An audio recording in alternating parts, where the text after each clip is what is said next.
asalaamaaleykum mbokku internet yi dellusiwaat nañ ci seen beneen vidéo muy juróomeelu vidéo bi ci cours bii di HTML ak CSS ci plateforme bii di Akan Mentor tey jii nag ñu fas yéene expliquer leen lan mooy travail en local ak travail en production kon liggéeyee en local ak liggéeyee en production ñaar yooyu mu nekk yu am solo yoo xam ni képp koo xam ne day liggéey application wala projet rek war na ko mën a ràññetle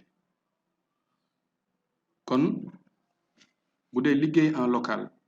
maanaam su fekkente ni da ngay utiliser langage yu mel ne HTML wala CSS ngir defar ay application wala ay site internet dañ lay recommander dañ lay conseiller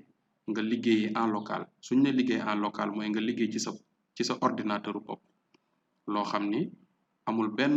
rapport sax ak internet ci sa machine ngay liggéeyee maanaam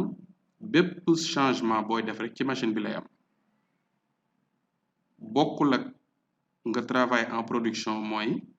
nga jël données yi ngay liggéeyee héberger ko ci benn serveur mel na site bi nga xam ni kon lépp looy modifier ci site bi maanaam dafay impacter li nga xam ni moom moo fa nekkoon par exemple nga am site boo xam ni bi nga koy liggéey da nga ko liggéey ci serveur boo xam ni fa nga ko héberger ba pare jékki-jékki di changer menu lépp loo changer rek dafay changer directement ci site bi te wóorul mën ngaa juum yàq dara wala nga bëgg yàq loo xam ni da nga ko bëggoon a réparer fekk bu fekkonte ni da nga doon liggéey en local loolu mën na laa bañ a dal kon bu dee yaa ngi liggéey en local lépp loo changé ci yow rek la yam ci sa ordinateur kon mën ngaa liggéey ba li ngay def lépp baax ba noppi nga door ko yóbbu ci serveur ba maanaam serveur distant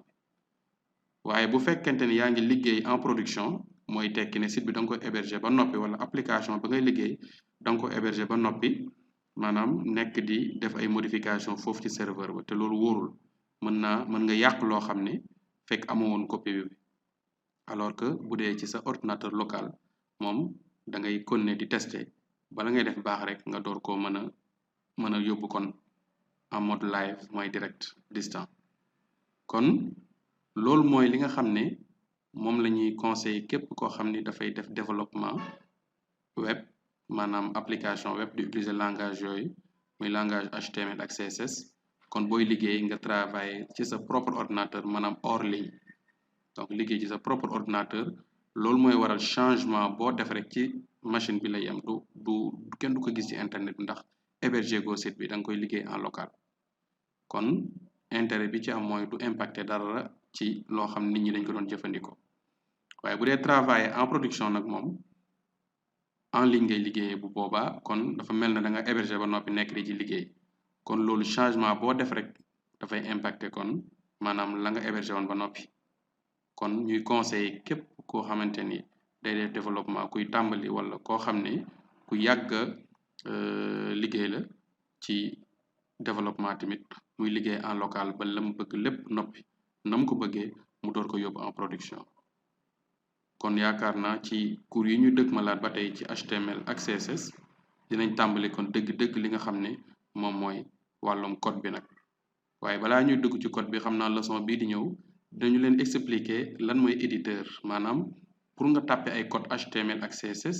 faaw nga am foo koy bind foofee nga koy bind moom mu la ñuy wax éditeur loolu dinañ ci dugg ci leçon bii ñu dëgmal incha allah buñ ca noppee nag ci la ñu dugg carrément ci